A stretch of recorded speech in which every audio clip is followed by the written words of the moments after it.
여러분 안녕하십니까, 반장입니다. 작년 1월 12일 중국 CCTV는 윤석열 대통령이 한국의 대통령으로는 이례적으로 국방부와 외교부 신년 업무보고 자리에서 한국의 자체 핵무장에 대해 직접 언급했다고 관련 소식을 보도했습니다. 이제 더 문제가 심각해져 가지고 여기 대한민국에 무슨 전술핵 배치를 한다든지 우리 자신이 그 자체 핵을 보유할 수도 있습니다. CCTV는 이어 윤 대통령은 현재 한미 간의 이런 미 핵 재산의 운용에 관한 정보를 공유하고 함께 참여하고 공동 기획, 공동 실행하는 이런 논의가 전개되고 있다는 말까지 추가로 설명했다고 자세히 보도했는데요. 그동안 한국 대통령의 입에서 직접 한국의 자체 핵무장을 언급한 사례가 극히 드물었는데 이런 발언이 나오자 중국 내부는 발칵 뒤집어져 이에 대해 각종 뉴스 프로그램들은 군사 전문가들을 초청해 해당 발언에 대한 속내를 분석하는 등 한동안 시끄러웠습니다. 既然无法自行研发核武器，也不能引进美国的战术核武器，那韩国总统尹锡悦为什么要发出这种惊人之语呢？想要以这种激进言论来安抚韩国国内的民心，因为去年底朝鲜多架无人机飞入韩国领空，甚至是闯入总统府上空事件，给韩国国内民众制造了极大的恐慌，韩国国内战争拥核自保的民意也因此飙升到了70%。在这种情况下，尹锡悦做出顺应民意的表态是合理的。 오는 11월 예정인 미 대선을 앞두고 트럼프 전 대통령은 그와 관련된 사법 리스크가 여전히 존재하고 있음에도 바이든 대통령의 박빙 우세를 보이고 있어 그의 당선 가능성도 무시할 수 없기에 우리나라 역시 이에 철저한 대비를 해야 할 것입니다. 특히 트럼프가 만약 당선된다면 우리나라의 자체 핵무장을 비롯 주한미군 문제 등 한국의 안보 문제와 관련해 대대적인 변화가 있을 것으로 보입니다. 차기 대선에서 재집권을 노리는 공화당의 트럼프 후보는 지난 5월 11일 대선 유세에서 우리나라를 가리켜 부자 나라로 칭하며 이전부터 제기해왔던 이른바 안보 무임승차론을 또다시 제기하고 나섰는데요. 동맹을 거래관계로 보는 트럼프는 또다시 한국은 42,000명의 주한미군에 아무것도 내지 않았는데 그걸 내가 바꿨다고 주장했습니다.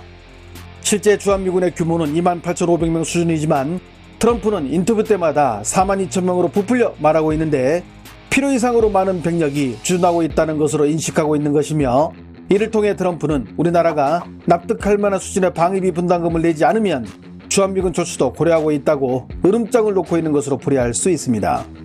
특히 트럼프가 당선된다면 그를 비롯 그와 함께 백악관으로 들어갈 그의 측근들은 한결같이 한국은 자체 방어 역량이 된다고 보고 있고 미국은 당장 급한 중국의 팽창을 막는데 힘을 쏟아야 한다는 의견들을 연이어 내놓으며 하나같이 한국의 자체 핵무장 가능성을 계속 언급하고 있습니다.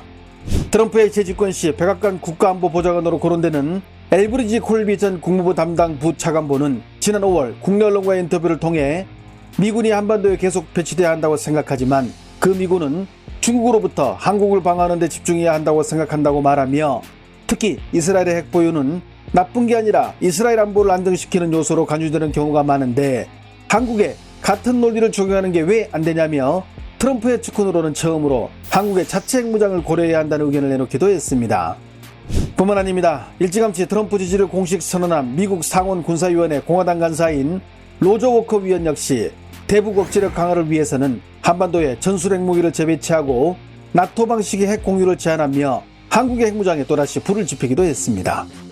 여기에 트럼프가 당선될 경우 미 국방장관 후보로 거론되는 크리스토퍼 밀러 전 국방장관 직무대행은 한국의 자체 핵무장에 대해 트럼프 행정부가 출범하면 그동안 금기시됐던 주제들에 대해서도 테이블 위에 올려놓고 얘기할 수 있을 것이라며 긍정적인 시그널을 내보냈습니다. 인민들은 굶주림에 허덕이고 있지만 여전히 미사일 놀이에 빠져있는 리틀 로켓맨 김정은. 그는 지난해 3월 대륙간 탄도미사일인 화성 17호를 발사하는 모습을 공개했는데요.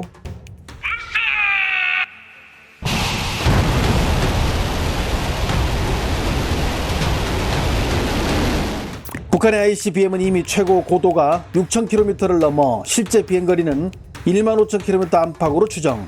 이는 한반도는 물론 미국 본토 전역을 모두 미사일 사정권에 둘 수 있는 무기로 트럼프를 비롯한 그의 측근들은 이처럼 북한의 핵연행이 갈수록 커지고 있어 핵잠수함 같은 전략자산을 상시적으로 한반도에 투입하는 식의 대응은 이미 실패해 북한의 핵개발 억제에 위한 노력은 사실상 물거품이 된 것으로 보고 있습니다.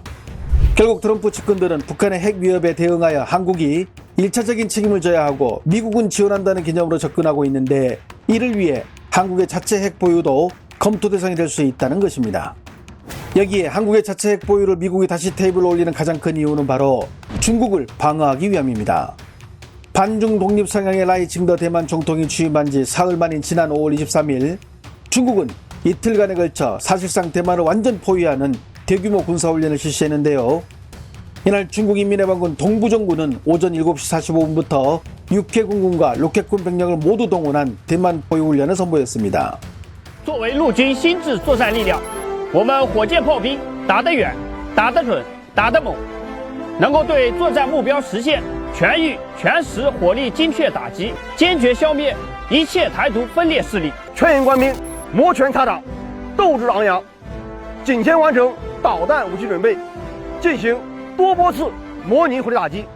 즉 트럼프 측은 한국의 자체 핵 보유를 허용하여 이를 통해 북한을 견제하고 대만을 호시탐탐 노리며 세력을 팽창해 태평양으로 진출하려는 중국을 막는데 모든 역량을 투입하겠다는 것입니다.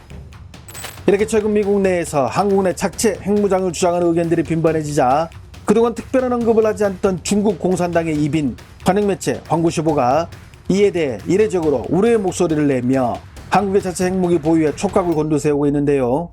梦想拥有核武器的国家韩国呢，也算是其中之一啊。当前的韩国拥核的呼声的确很高，也放出了独立开发核武器的宣言。但是韩国真的有这个实力吗？对于开发核武器啊，其实韩国呢已经是拥有了非常深厚的基础，拥核绝对不只是空想。前年呢，韩国将200毫克的铀235浓缩到了接近武器级的77%，而韩国事实上呢已经是掌握了相关核浓缩技术，只是没有进行大规模的生产。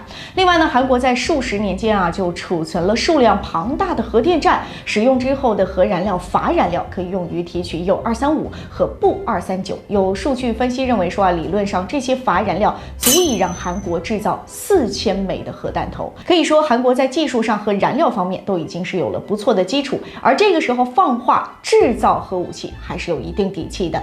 实际上呢，在当前的科技技术下，只要拥有较为完整的工业体系，核武器的设计制造在技术上并没有什么不可逾越的难度。目前呢，韩国使用的玄武2-4系列弹道导弹和玄武3的巡航导弹理论上只能够携带小型的核弹头。当然，造核武器是一件大事儿，韩国今后在军事方面的突破也非常值得关注。 핵무기가 실제로 사용된다면 공멸의 길이라는 사실을 모르는 이는 없습니다. 그러나 핵을 보유해 평화를 유지할 수 있다면 굳이 우리나라만 평화의 사도인 양 할 수는 없지 않느냐는 주장에 많은 국민들이 동감하고 있는 상황입니다. 지난 연말부터 올해 1월 10일까지 실시한 북핵 위기와 안보 상황 인식에 관한 갤럽 여론조사를 보면 우리 국민 91.1%는 북한의 비핵화가 가능하지 않다고 답했으며 한국의 독자 핵 개발이 필요하다고 보느냐는 질문에 71.8%가 필요하다고 답해 우리 국민 10명 중 7명은 한국의 자체 핵무기 보유를 찬성하는 것으로 나타났습니다. 우리나라의 운명은 미국도 중국도 일본도 러시아도 그 어느 나라도 아닌 우리 스스로의 힘으로 지켜내야 합니다. 그렇기에 다가올 11월 미국 대선의 결과가 우리에게도 중요한 변수로 적용될 것입니다. 과연 우리는 이 핵 자강론을 실현시킬 수 있을까요? 좋아요와 알림 설정은 제가 영상을 만드는 데 큰 힘이 됩니다. 시청해 주셔서 감사합니다. 행복한 하루 보내시길 바랍니다.